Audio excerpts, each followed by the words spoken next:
Students, let us continue with the measurement of surface and interfacial phenomena. Next methods that we use for the determination of surface tension are drop count method and drop weight method. And here is the picture of the apparatus that we use for the determination of surface tension. And in both drop count method as well as in drop weight method, the apparatus that we use is stalagmometer. Now the first is drop count method. In this drop count method, the apparatus used is stalagmometer. ठीक है, तो अब इसमें क्या है कि drop count method में जो जो वैल्यूज आपको चाहिए वो क्या है. First one is the number of drops formed of water which is represented by N1. Determination of density of liquid of sample represented by ρ2 and number of drops formed of liquid sample represented by N2.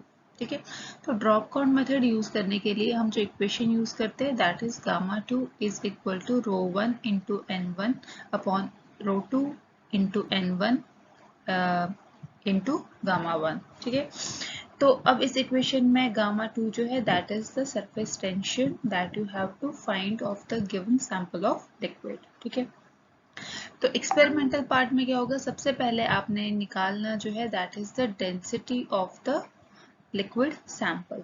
तो density आप कैसे निकालोगे, using the specific gravity bottle. ठीक है, you have to determine density of liquid sample.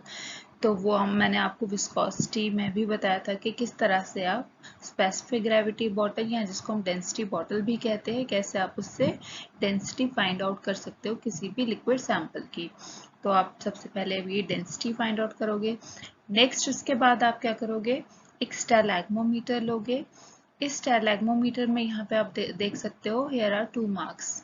This is the upper mark and this one is the lower mark. ठीक है, तो सबसे पहले आप इस स्टैलेग्मोमीटर में आपने फाइंड आउट क्या करना है, number of drops formed of water. ठीक है, तो अब इस आप क्या करोगे, you will fill this stalagmometer into with water. ठीक है, तो वो वाटर जो आप फिल करोगे that should be above this mark. ठीक है, यहाँ तक आपने इसको फिल करना है. तो आप कैसे इसको फिल कर सकते हो, स्टैलेग्मोमीटर को एक बीकर में डिप करोगे, उस बीकर में जो है वाटर होगा और यहाँ जो अपर पार्ट है you will attach a bubbler here. तो बबलर की हेल्प से आप इस स्टैलेग्मोमीटर में वाटर फिल करोगे अपर मार्क से अबव. ठीक है, उसके बाद जब ये यहाँ तक फिल हो जाएगा, after that you will remove that bubbler और आप यहाँ अपर पोर्शन में फिंगर को प्लेस करोगे ताकि आपका ये वाटर जो है that should retain at this position. After that आप क्या करोगे, धीरे धीरे से प्रेशर को रिलीज करोगे ताकि इस लिक्विड का लेवल जो है that should come up to this mark. ठीक है, जब ये लिक्विड इस मार्क तक पहुंचेगा then you will completely release pressure. आप फिंगर को रिमूव करोगे and you will start count the number of drops that will form. ठीक है, और कब तक आपने इन ड्रॉप्स को काउंट करना है, जब तक कि लिक्विड इस पॉइंट से लेके इस पॉइंट तक ना आए. ठीक है, in between these two marks जब लिक्विड फ्लो करेगा, जब इस पॉइंट पे आएगा then you will stop counting the drop formation. ठीक है, तो अब आप देखोगे कि नंबर ऑफ ड्रॉप्स कितने हैं वाटर के और you will write it as N1. उसके बाद नेक्स्ट स्टेप में आप क्या करोगे, इस वाटर को रिमूव करोगे स्टैलेग्मोमीटर से. Then you will take the liquid sample in a beaker and dip this stalagmometer in that beaker. और दोबारा से अब आप स्टैलेग्मोमीटर में अब आप क्या फिल करोगे, लिक्विड सैंपल जिसका कि आपने सरफेस टेंशन फाइंड आउट करना है. एंड अगेन आप क्या करोगे, इस लिक्विड सैंपल को फिल करोगे अबव द अपर मार्क. तो सिमिलर वे जैसे आपने वाटर के लिए number of drops formed count करे थे, इसी तरह से आप लिक्विड के लिए भी नंबर ऑफ ड्रॉप फॉर्मेशन को काउंट करोगे. तो again you will release the pressure so that the level of liquid come to this mark and after that you will completely release the pressure. And when the liquid start to move from upper mark to lower mark or in between these two marks, you have to calculate what are the number how many drops are formed of the liquid sample, and that is represent here N2. ठीक है, तो अब आपके पास N1 की value आ जाएगी, रो 2 की value आ जाएगी और N2 की वैल्यू आएगी, and you will put all these values into this equation. ठीक है, अब इसमें रो 1 जो है that is the density of water, जो कि आप जो भी रेफरेंसेस है वहां से आप डेंसिटी ऑफ वाटर जो है वो कैलकुलेट कर सकते हो at the specific temperature. Then N2 आप लिक्विड सैंपल के लिए आपने फाइंड आउट किया, आपने डेंसिटी फाइंड आउट किया लिक्विड सैंपल का, और आपने number of drop formation of water जो है वो कैलकुलेट किया, and this gamma 1 is the surface tension of the water. And again जो वाटर का सरफेस टेंशन है वो भी आप रेफरेंस से ले सकते हो एट द पर्टिकुलर टेम्परेचर। तो देन उन वैल्यूज को इस इक्वेशन में पुट करके आप gamma 2 that is the surface tension of liquid sample जो है वो फाइंड आउट कर सकते हो। Now the next method from which we can calculate surface tension is drop weight method, and again in this method the apparatus that we use is stalagmometer. तो इसके लिए जो हम इक्वेशन यूज करते हैं सरफेस टेंशन डिटरमाइन करने के लिए that is gamma 1 is equal to W1 into gamma 2 divided by W2, and in this here W1 जो है that is the weight of one drop of liquid of which we have to determine surface tension. Gamma 2 जो है यहाँ पे that is the surface tension of water here, and W2 जो है यहाँ पे that is the weight of one drop of water. ठीक है, उसको हम यहाँ स्मॉल W2 से रिप्रेजेंट करेंगे। ठीक है, अब ये इक्वेशन हम कैसे डिराइव करते हैं, अब आपने यहाँ पे देखा कि जब हम इस स्टैलेग्मोमीटर को फिल करते हैं लिक्विड से, then we allow to form a drop of that liquid. ठीक है, तो वो जो ड्रॉप है उस लिक्विड की जो उसका वेट है that is equivalent to 2 pi r into gamma. 2 pi r जो है that is the circumference of this stalagmometer here, and gamma जो है that is the surface tension that is applied on that drop of liquid which is formed at this point. ठीक है, तो वो जो weight होगा उस liquid drop का that will be equivalent to 2 pi r into gamma. उसके बाद अगर आप इस इक्वेशन को रीअरेंज करोगे you will write it as gamma is equal to W upon 2 pi r. ठीक है, तो मीन्स कि जो आपका जनरली सरफेस टेंशन के लिए अब आप यहाँ पे इक्वेशन यूज कर सकते हो किसी भी एक लिक्विड ड्रॉप के लिए, वो किसके इक्विवेलेंट होगी W अपॉन 2 पाई आर। तो अब एक्सपेरिमेंटल पार्ट क्या है इसका, सबसे पहले आप क्या करोगे, इसमें जो ये स्टैलेग्मोमीटर है इसमें आप लिक्विड सैंपल फिल करोगे। ठीक है, उसके बाद लिक्विड सैंपल फिल करने के बाद you will collect 20 to 30 drops of that liquid. ठीक है, वो जो 20 to 30 ड्रॉप्स आपने लिक्विड के लिए है किसी पेट्रोप्लेट में, यू विल वे इट। ठीक है, suppose it is capital W1। ठीक है, तो उस वेट से आप कैलकुलेट करोगे कि अगर 20 to 30 ड्रॉप्स ऑफ लिक्विड का वेट W1 है तो एक ड्रॉप ऑफ लिक्विड का क्या वेट होगा, तो which is represent here small W1। ठीक है, तो ये आप निकालोगे किसके लिए, लिक्विड सैंपल के लिए। After that you will remove this liquid sample from this stalagmometer, and after this you will fill the stalagmometer with the water as a reference।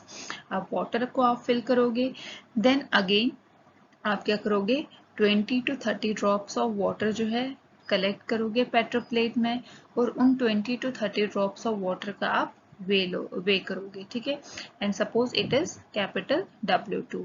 तो अब ये जो आपके पास वैल्यू आई है 20 to 30 ड्रॉप्स ऑफ वाटर के लिए, इससे आप क्या कैलकुलेट करोगे, 1 ड्रॉप ऑफ वाटर का क्या वेट होगा। ठीक है, तो ये आपका W2 आ जाएगा स्मॉल। ठीक है, तो अब आप यहाँ पे क्या करोगे, you will write it as gamma 1 upon gamma 2, that is the surface tension of the liquid sample divided by surface tension of the water. It will be equal to W1 upon 2 pi r।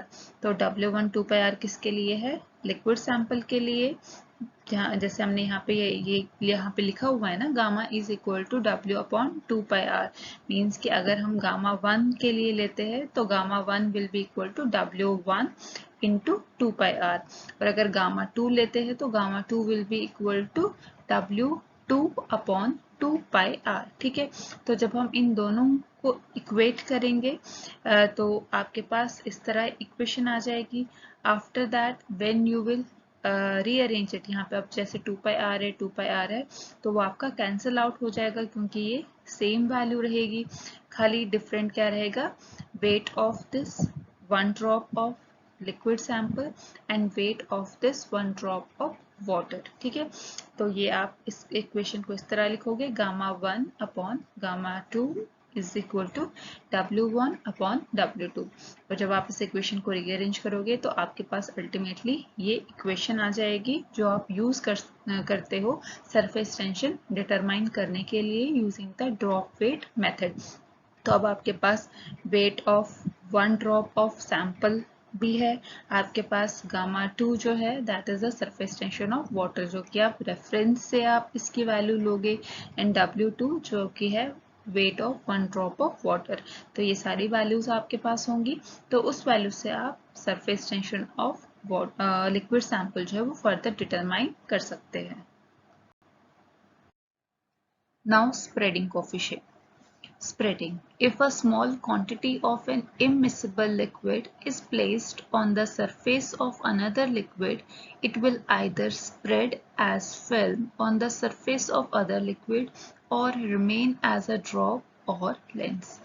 तो अगर आपके पास कोई भी liquid sample है, suppose you have water and on that water you place some drops of oil. ठीक है, तो वो जो सेकेंड लिक्विड है वो क्या करेगा, या तो वो स्प्रेड होगा वाटर पे एज अ फिल्म, या फिर वो क्या करेगा, it will remain as a drop और लेंस। तो ये जो एबिलिटी है उस लिक्विड की स्प्रेड होने की ऑन द अदर लिक्विड, आप उसको एसेस कर सकते हो कि वो स्प्रेड होगा, वो फिल्म की फॉर्मेशन में स्प्रेड होगा, या फिर वो ड्रॉप फॉर्मेशन होगी वहां की। That you can be assessed by determining the value of the spreading coefficient.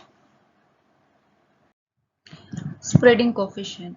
Spreading of liquid on the another surface occurs when the work of addition between two liquids exceeds the work of cohesion between the molecules of each liquid.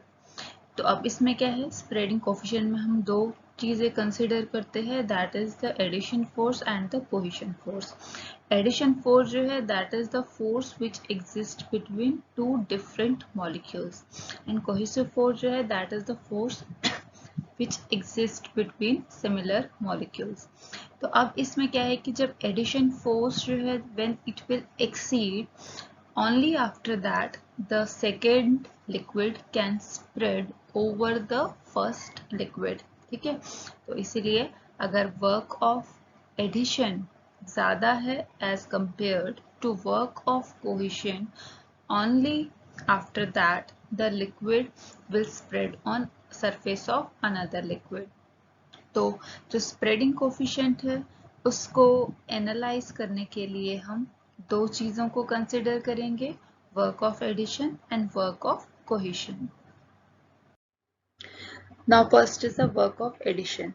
The work of addition is the energy required to break the attraction between the unlike molecules. तो अब यहाँ पे हमने जो picture यहाँ पे दिखाई, it is in the form of cylindrical form and there are two sections of immiscible liquids. This is the section of spreading liquid and this one is the section of sublayer। ठीक है, तो अब यहाँ पे क्या है, spreading liquid जो है that is present over this sublayer liquid, and in between these two liquids there is present some interfacial tension at this place, and the cross sectional area of this liquid is 1 centimeter square। ठीक है, तो अब यहाँ पे क्या है कि जो स्प्रेडिंग लिक्विड है और जो सब लेयर है there is some interaction in between these two liquids. तो अब अगर आपको इन दोनों लिक्विड्स को सेपरेट आउट करना है, you have to perform some work, you have to do some work for which there is requirement of some energy. तो वो जो एनर्जी आप यहाँ पे यूटिलाइज करोगे इन दोनों लिक्विड्स को सेपरेट आउट करने के लिए, इन दोनों लिक्विड्स के बीच में जो अट्रैक्टिव फोर्स है, जो एडिशन फोर्स है, उसको ब्रेक करने के लिए जो आप यहाँ पे एनर्जी यूटिलाइज करोगे, जो आप वर्क परफॉर्म करोगे, it will be called as the work of addition.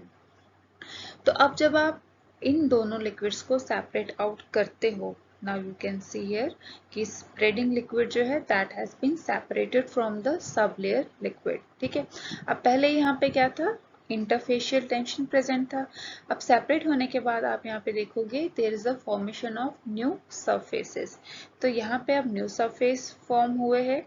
Then you can also say that here is formation of also surface tension, means कि यहाँ पे अब क्या है, जो ये स्प्रेडिंग लिक्विड है इसके सरफेस पे एक अपना सरफेस टेंशन होगा, और जो ये सब लेयर है इसके सरफेस पे इसका एक अपना सरफेस टेंशन प्रेजेंट होगा। ठीक है, अब उसके बाद मैंने आपको 3 वायर फ्रेम का जब कॉन्सेप्ट जो मैंने आपको एक्सप्लेन करा था प्रीवियस लेक्चर्स में, तो उसमें मैंने आपको बताया था कि जब हम वर्क परफॉर्म करते हैं वो वर्क जो है that is equal to the surface tension into the change in the area. ठीक है, अब यहाँ पे क्या है, न्यू सरफेसेस की फॉर्मेशन हो रही है, that means there is some change in the area also, that is in the cross sectional area. तो जो आपका वर्क है वो किसके इक्वल होगा, W will be equal to surface tension into delta A। ठीक है, अब यहाँ पे हम ये इक्वेशन यूज करेंगे। अब जो ये आपका वर्क ऑफ एडिशन है जिसको हमने WA से यहाँ पे रिप्रेजेंट किया है, अब वर्क अप्लाई करने के बाद ये दोनों लिक्विड जो है वो सेपरेट आउट हुए हैं। ठीक है, तो इसलिए यहाँ पे जो वर्क ऑफ एडिशन है वो किसके इक्वल होगा, gamma L into delta A. ठीक है, गामा एल क्या है, जो आपका स्प्रेडिंग लिक्विड है, जो उसका सरफेस टेंशन है और जो उसका डेल्टा ए होगा, प्लस गामा एस मीन्स कि यहाँ पे हमारे पास दूसरा सेक्शन भी है, दैट इज कि यहाँ पे एक सरफेस टेंशन है जिसको हमने गामा एस से रिप्रेजेंट किया है, that is the surface tension of this sublayer into the delta A, जो कि इसका एरिया है सब लेयर का, minus gamma L S into delta A. जब पहले ये दोनों लिक्विड्स जो है आपस में कंबाइंड थे तो यहाँ पे एक इंटरफेशियल टेंशन था, लेकिन जब आपने इसमें वर्क परफॉर्म किया, यहाँ पे जब आपने एडिशन फोर्स को ब्रेक किया, तो अब यहाँ पे इंटरफेशियल टेंशन जो है वो खत्म हो गया, रिमूव हो गया। अब यहाँ पे क्या है, सिर्फ gamma L and gamma S. अब यहाँ पे गामा एल एस नहीं है, तो इसीलिए हम यहाँ पे क्या करेंगे, minus gamma L S into delta A. ठीक है, तो वर्क ऑफ एडिशन हमारा इसके इक्वल होगा। After that when you further simplify it this equation, तो ये आपका होगा WA is equal to gamma L. अब क्रॉस सेक्शनल एरिया जो है 1 सेंटीमीटर स्क्वायर है, यहाँ पे हम 1 लिखेंगे। इन सिमिलर वे जो गामा एस है उसमें भी क्या है, क्रॉस सेक्शनल एरिया 1, तो यहाँ पे हम 1 से रिप्रेजेंट करेंगे, minus gamma L S into 1। ठीक है, तो अब इसको फर्दर सिंप्लीफाई करेंगे तो ये आपका वर्क ऑफ एडिशन जो है that will be equal to gamma L plus gamma S minus gamma L S. ठीक है, तो अल्टीमेटली वर्क ऑफ एडिशन के लिए आपके पास ये इक्वेशन आ जाएगी। Now next is the work of cohesion. Work of cohesion is the energy required to separate the molecules of the spreading liquid. तो अब यहाँ पे हमने क्या किया है, स्प्रेडिंग लिक्विड लिया है जिसका अगेन जो क्रॉस सेक्शनल एरिया है that is 1 centimetre square, and in this जो यहाँ जो स्प्रेडिंग लिक्विड है जिसका सरफेस है, here is present a surface tension जिसको हम गामा एल से भी रिप्रेजेंट कर सकते हैं यहाँ पे। ठीक है, तो अब आपने यहाँ पे क्या किया है कि you have again perform some work here. तो वर्क आपने किस लिए परफॉर्म किया है, ताकि जो यहाँ पे जो ये स्प्रेडिंग लिक्विड के मॉलिक्यूल्स है इनके बीच में जो कोहेसिव फोर्स है वो ब्रेक हो सके। ठीक है, तो ब्रेक होने के बाद यहाँ पे हमने इसको रिप्रेजेंट किया है कि now the spreading liquid has been separated, this section has been separated in these two parts. तो अब जब ये separate होगा, now again you can see here there is formation of new surfaces. ठीक है, this surface and this surface. तो again इन दोनों surfaces पे क्या होगा, surface tension generate होगा. तो इसको हम यहाँ पे गामा L से represent करेंगे और इसको भी हम गामा L से represent करेंगे. ठीक है, now again अब यहाँ पे अगर आपने work of cohesion find out करना है तो वो आप कैसे फाइंड आउट करोगे, again using the formula gamma into delta A. तो अब यहाँ पे क्या है कि जो वर्क ऑफ कोहेशन है, जब आपने स्प्रेडिंग लिक्विड को सेक्शन को सेपरेट किया इन टू पोर्शंस, ठीक है, तो यहाँ पे अब जो वर्क ऑफ कोहेशन आपका होगा that will be equal to gamma L into delta A. Means कि अगर हम पहले इस सेक्शन की बात करें, इसका सरफेस टेंशन और इसका cross sectional area plus gamma L into delta A. Means कि जो अब ये वाला सेक्शन है इसका surface tension into its cross sectional area. तो इसको हम इस तरह से भी लिख सकते हैं, WC is equal to gamma L into 1 plus gamma L into 1. तो अल्टीमेटली जो आपका वर्क ऑफ कोहेशन है, it's equation will be WC is equal to 2 into gamma L. ठीक है, तो ये हम वर्क ऑफ कोहेशन के लिए इक्वेशन मेंशन करेंगे यहाँ पे. Now as I already told you that the spreading coefficient जो है उसको हम analyze कर सकते हैं from work of addition and from work of cohesion, because the spreading coefficient is the difference between the work of addition and the work of cohesion. So you can write it as S is equal to WA minus WC. अब इसमें हमने पीछे WA की equation भी find out करी थी और WC की भी इक्वेशन फाइंड आउट करी थी. तो WA के केस में हमने देखा था कि जो वर्क ऑफ एडिशन है that is equal to WL plus जो वर्क ऑफ एडिशन है that is equal to gamma L plus gamma S minus gamma LS. Gamma L जो है that is the surface tension of the spreading liquid. Gamma S जो है that is the surface tension of sublayer, and gamma LS is the interfacial tension which is present between spreading layer and the sublayer, and this 2 gamma L जो है that represents the work of cohesion. ये अभी हमने पीछे equation derive करी थी. Now you can further simplify this equation. Then this spreading coefficient that is S will be equal to gamma S minus gamma L minus gamma LS. Further when you rearrange this equation तो आपका S जो है that will be equal to gamma S minus gamma L plus gamma LS. ठीक है, तो ये आपकी ultimately equation आएगी स्प्रेडिंग कोफिशिएंट की. तो अब इस इक्वेशन से हम कैसे फाइंड आउट कर सकते हैं कि जो लिक्विड है वो दूसरे लिक्विड पे स्प्रेड होगा या फिर वो एक ग्लोब्यूल की फॉर्मेशन होगी. That will B find out on the basis of the value of spreading coefficient, कि spreading coefficient की वैल्यू पॉजिटिव आ रही है या फिर वो नेगेटिव आ रही है. तो spreading coefficient की वैल्यू पॉजिटिव कब होगी, जब ये गामा S जो है इसकी वैल्यू ज़्यादा होगी as compare to the gamma L and gamma LS. अगर सरफेस टेंशन सब लेयर का ज़्यादा होगा as compared to the surface tension of the spreading layer and the interfacial tension, only after that the value will be in positive. और positive आएगी तो that means कि जो liquid है that will spread in the form of a film over the surface of another liquid. और अगर जो surface tension है सब लेयर की वो कम होगी as compare to the surface tension of spreading layer है इंटरफेशियल टेंशन, देन जो वैल्यू आपकी जो है वो नेगेटिव होगी एंड दैट विल शो कि जो आपका स्प्रेडिंग लिक्विड है that will form a globule over the surface of another liquid. ठीक है, तो इस वैल्यू से हम फाइंड आउट कर सकते हैं कि स्प्रेडिंग होगी लिक्विड की या फिर नहीं. So that's all about the today's lecture.